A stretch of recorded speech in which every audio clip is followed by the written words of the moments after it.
आइए दोस्तों, मैं प्यार भरा नमस्कार करता हूं। दोस्तों, मैं आपसे बोलता हूं कि इस वीडियो को अधूरा मत छोड़ना, क्योंकि आज हम जानने वाले हैं। दोस्तों, आप सभी जानते हैं कि रावण कई विद्याएं, वेद, पुराण, नीति, दर्शन शास्त्र, इंद्रजाल आदि में पारंगत था। दोस्तों, स्वयं रावण ने बताया था कि जो भी व्यक्ति इस पौधे की जड़ को गले में धारण करेगा वह मालामाल हो जाएगा और दोस्तों धीरे धीरे वह पैसा वाला बनता जाएगा। आज भी दोस्तों कई उपाय ऐसे हैं जिन्हें हम करके बहुत तीव्र गति से धनवान हो सकते हैं। हो सके तो दोस्तों इस पौधे के बारे में जरूर जानना चाहिए आपको। और दोस्तों, यह बात जानना हमारे लिए बहुत जरूरी है, इसलिए बोल रहा हूं कि वीडियो पूरा देखना। रावण के पिता विश्रवा थे तो ऋषि पुलत्स्य के पुत्र थे। रावण की माता कैकसी थी जो राक्षस कुल की थी, इसलिए रावण ब्राह्मण पिता और राक्षसी माता का संतान था। दोस्तों, रावण के अनुसार तंत्र मंत्र से जड़ी बूटी से पेड़ पौधे की कुछ क्रियाओं को करके आज भी कुछ भी किया जा सकता है। तकदीर बदला जा सकता है, भाग्य चमकाया जा सकता है। रावण ने केवल एक महान विद्वान पंडित था, बल्कि वह एक ज्योतिष और भगवान शिव जी का परम भक्त भी था। रावण अपने 10 शीशों के कारण आज भी जाना जाता है दोस्तों, जिसके कारण उसका नाम दशानन पड़ा है। रावण ने ही शिव तांडव स्तोत्र और शिव संहिता की रचना की है। आज जो आप शिव तांडव स्तोत्र का जो गान करते हैं, भगवान शंकर को प्रसन्न करने के लिए, वह रावण के द्वारा ही रचित है। रावण संहिता में रावण के धनवान होने के राज सहित ऐसे कई तंत्र मंत्र के बारे में भी लिखा है जिससे गुप्त और मिट्टी में गड़ा धन आपको बहुत आसानी से मिल सकते हैं। यह बात रावण संहिता में है, जिसमें रावण ने उसके धनवान होने का राज धन प्राप्ति के अचूक व शक्तिशाली उपाय बताए हैं। दोस्तों, असुर के सम्राट होने के बावजूद भी रावण एक महाज्ञानी पंडित, शास्त्रों में पारंगत था। दुनिया में ऐसा कोई भी व्यक्ति नहीं जो कि रावण को ज्ञान में परास्त कर दे। माना जाता है कि जो जितने भी सौरमंडल का संपूर्ण ग्रह है, यह रावण के इशारों पर चलते थे। कोई भी ग्रह रावण के विरुद्ध कार्य नहीं कर सकता था। तो आप समझ सकते हैं कि रावण कितना बड़ा ज्ञानी था, कितना शक्तिशाली था। यहाँ तक कि मेघनाद के जन्म के पूर्व जब वह अपनी माता मंदोदरी के गर्भ में था, तब रावण ने उसे अमर बनाने के लिए सभी नक्षत्रों को एक स्थिति में ला दिया था। तो इस दौरान सभी ग्रहों ने रावण के निर्देश अनुसार ही कार्य किया, लेकिन केवल शनि ने अपना स्थान परिवर्तन कर दिया, जिसके चलते मेघनाद को अमर बनाने का जो सपना था रावण का, वह पूरा नहीं हो सका और इसी कारण मेघनाद यशस्वी पराक्रमी योद्धा होने के बावजूद भी अमर नहीं हो सका। भले ही महापंडित रावण को रामायण का नकारात्मक पात्र माना जाता हो, लेकिन माता सीता का हरण रावण ने अपनी जिंदगी की सबसे बड़ी भूल करने के कारण की थी। और यह भी कहा जाता है कि रावण जानता था कि जो प्रभु रामचंद्र जी हैं, वह भगवान विष्णु जी के अवतार हैं। यदि उनके हाथ से उनकी मृत्यु हो तो निश्चित ही उन्हें वैकुंठ की प्राप्ति होगी। ऐसे में उसने अपने पूरे परिवार के उद्धार के लिए जानबूझकर प्रभु राम से शत्रुता रखी। दोस्तों, वीडियो में आगे बढ़ने से पहले आपसे अनुरोध है कि हमारी प्रस्तुति आपको पसंद आती है तो वीडियो को अभी लाइक कर चैनल को सब्सक्राइब कर ले। अब वीडियो को आगे बढ़ाते हैं। दोस्तों, तो आइए जानते हैं रावण द्वारा रचित कुछ ऐसे जड़ी बूटी के बारे में, क्योंकि रावण ने रावण संहिता में बहुत सारी ऐसी जड़ी बूटी के बारे में बताया है। कुछ ऐसे तांत्रिक वस्तु के बारे में बताया है जिसे धारण करने के बाद व्यक्ति के आध्यात्मिक उन्नति के साथ साथ व्यक्ति धनवान गुणवान बनते हैं। आप अपने इशारे पर सबको नचा सकते हैं। आप जो भी बोलेंगे वही होगा। अर्थात रावण ने रावण संहिता में बहुत सारे तांत्रिक वस्तुओं के बारे में बताया है, जिसे व्यक्ति धारण करने के बाद दूसरे के मन मस्तिष्क को कंट्रोल कर सकती हैं। अर्थात आप दूसरे को वशीभूत कर सकते हैं, साथ ही साथ धनवान बन सकते हैं।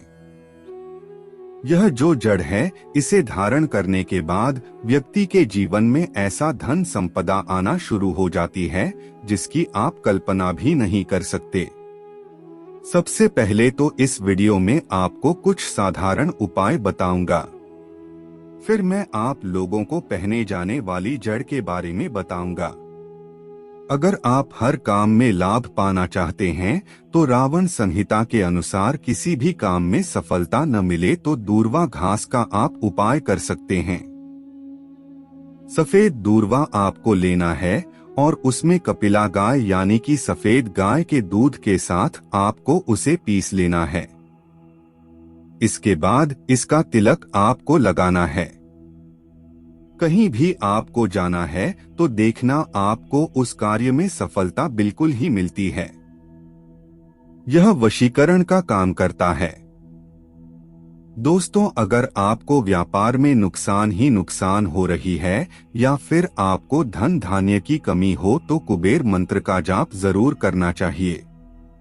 जातक को सच्चे मन और पूरी श्रद्धा के साथ में कुबेर मंत्र का जाप करना चाहिए। यह मंत्र का को कम से कम 108 बार जाप जरूर करना चाहिए। उन यक्षों कुबेराय शर्मानाक धन धान्य आदित्य धन धान्य समृद्धि में देहि दापय स्वाहा। अगर आप होली दीपावली में जितना ज्यादा जाप करते हैं उतना ज्यादा आपको इसका पॉजिटिव रिजल्ट मिलता है। आपके घर में 3 महीने के भीतर में इतना ज्यादा धन संपदा आ जाती है जिसकी आप कल्पना नहीं कर सकते। रावण संहिता के अनुसार इस मंत्र को 3 माह तक प्रतिदिन 108 बार जाप किया जाए तो बिल्कुल ही ऐसे व्यक्ति के घर में कुबेर जी महाराज माता लक्ष्मी दौड़ी चली आती है। लेकिन यह मंत्र जाप करते हैं तो आपको अपने हाथ में या पूजा स्थान पर एक कौड़ी रख कर के ही पूजा करना चाहिए। मंत्र जपना चाहिए। जब 3 माह पूरे हो जाएं तो जो कौड़ी है उसे उठाकर जहां पर आप पैसा रखते हैं वहां पर रख देना चाहिए। मान्यता है कि ऐसा करने से जीवन में कभी भी धन धान्य की कमी नहीं होती है। ऐसा मैं नहीं बोल रहा हूं बल्कि रावण संहिता में लिखित है। चलिए अब जानते हैं कि रावण संहिता के अनुसार कौन सी जड़ को धारण करने के बाद हम अपनी तकदीर को बदल सकते हैं, अपने बुरे समय को समाप्त कर सकते हैं, अपने भाग्य को चमका सकते हैं। पहला है काला धतूरा। रावण संहिता के अनुसार रावण बहुत बड़ा तांत्रिक था। जितने भी समाज में व्यक्ति की अनहोनी होती है, दुर्घटना होती है, मान सम्मान की हानि होती है, जीवन में तरक्की नहीं मिलती, व्यक्ति बहुत ही परेशान हो जाता है। यह सब किसके कारण होता है? शनि के कारण ऐसा माना जाता है, जो काला धतूरा है। इसके जड़ में भैरव बाबा का वास होता है, महाकाल का वास माना जाता था और साथ ही साथ भगवान शनिदेव का वास माना जाता है। जो व्यक्ति धनवान बनना चाहते हैं, मान सम्मान प्रतिष्ठा प्राप्त करना चाहते हैं, राजनीतिक क्षेत्र से जुड़े हैं और चाहते हैं कि सभी लोग उनकी बात माने, ऐसे व्यक्ति को काला धतूरा की जड़ जरूर धारण करना चाहिए। कैसे धारण करना चाहिए, कब धारण करना चाहिए, कौन सा दिन धारण करना चाहिए? इसके बाद रावण जी कहते हैं कि काला एरंड की जड़ जिसे ढूंढना थोड़ा सा दुर्लभ है। ऐसा माना जाता है जो यह ऋण है वह माता पार्वती का ही स्वरूप कही गई है। जो भी व्यक्ति काला रंग धारण करते हैं तो ऐसे व्यक्ति को माता आदिशक्ति की कृपा प्राप्त होती है। ऐसे व्यक्ति के शरीर में सम्मोहन की सिद्धियां बढ़ जाती हैं। डरपोक व्यक्ति भी अगर काला एरंड की जड़ धारण करे तो ऐसे व्यक्ति साहसी बन जाते हैं। ऐसे व्यक्ति पर मां लक्ष्मी की कृपा होने लग जाती है, क्योंकि यह इसका स्वाभाविक गुण है। जहां पर शक्ति वहां पर लक्ष्मी स्वतः खिंची चली आती है। इसके बाद आता है काला हल्दी। मार्केट में सबसे ज्यादा बिकने वाला तांत्रिक चीजों में काला हल्दी की गणना आती है। काला हल्दी को साक्षात माता काली का स्वरूप कहा गया है। जो काला हल्दी होता है, अगर आपको ओरिजिनल काला हल्दी मिल जाए तो ऐसा माना जाता है चलती ट्रेन को भी व्यक्ति रोक सकता है। काला हल्दी मिल जाए तो ऐसा माना जाता है। काला हल्दी मिल जाए तो बंद ताले को खोल सकते हैं। तो इसके द्वारा और भी अनेक प्रकार की तांत्रिक क्रिया किए जाते हैं, जैसे कि हमारे धर्म तथा तांत्रिक ग्रंथों में लिखे हैं, जैसे कि काला हल्दी से व्यक्ति नोटों की बारिश कर देते हैं। अब ऐसा होता है कि नहीं होता ये तो हमें मालूम नहीं, लेकिन किताबों में यह जानकारी आपको पढ़ने को मिल जाती है। हम आप सभी दर्शकों को बताना चाहेंगे कि रावण संहिता के अनुसार काला हल्दी अगर कोई भी व्यक्ति धारण करते हैं तो ऐसे व्यक्ति से काली शक्तियां हमेशा दूर भागती हैं। ऐसे व्यक्ति की साक्षात माता काली रक्षा करती हैं। पुत्र की भांति ऐसे व्यक्ति की माता काली साक्षात रक्षा करते हुए उस व्यक्ति की आध्यात्मिक उन्नति होता है। ऐसे व्यक्ति के जीवन में अगर किसी भी वस्तु का अभाव होता है तो वह सारे वस्तु बनते ही प्राप्त होना शुरू हो जाती है।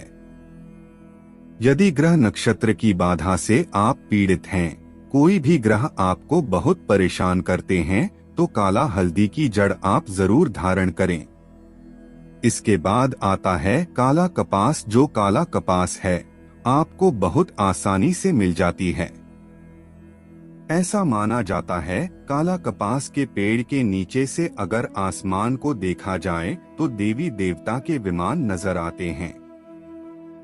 यहाँ तक कि काला कपास के नीचे से देवी देवताओं को देखने पर देवी देवता भी जो अपनी लोक में है वह भी दिखने लगता है।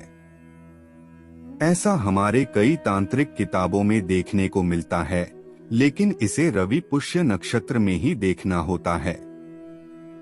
काला कपाल धारण करने के बाद क्या बेनिफिट मिलता है? इससे आपको देवी लक्ष्मी सिद्ध होती है, देवी सरस्वती सिद्ध होती हैं और आदि शक्ति जिसे हम मां पार्वती बोलते हैं, तीनों महाशक्ति सिद्ध होती हैं। इनकी जड़ में तीनों का वास माना जाता है। यह बहुत ही प्रबल कहे गए हैं।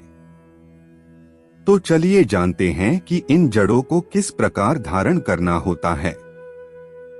तो कोई भी शुभ मुहूर्त एक दिन पहले यह जो हमने अभी जितने भी जड़ बताए हैं, यह सब पेड़ पौधे को आपको निमंत्रण देकर के आना होता है। एक दिन पहले शुभ मुहूर्त है, जैसे दीपावली है, होली है या कोई त्योहार आ रहा है, तो शुभ मुहूर्त में एक दिन पहले आपको इनको निमंत्रण देकर के आना होता है। इसके लिए आपको पीले चावल रखना है। आपके पास 5 अगरबत्ती रख लेना है और एक आपको नारियल रख लेना है। इसके बाद आपको अगरबत्ती जलाना है वहां पर। इसके बाद नारियल वहां पर आपको भेंट कर देना है।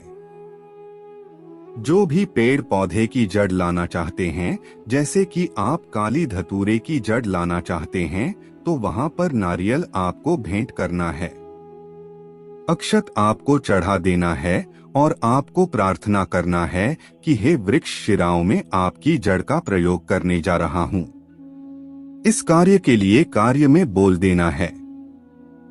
धन प्राप्ति शनि की जो कुदृष्टि उनके बचाव करने के लिए, अपने आत्म कल्याण करने के लिए इस प्रकार से प्रार्थना करें।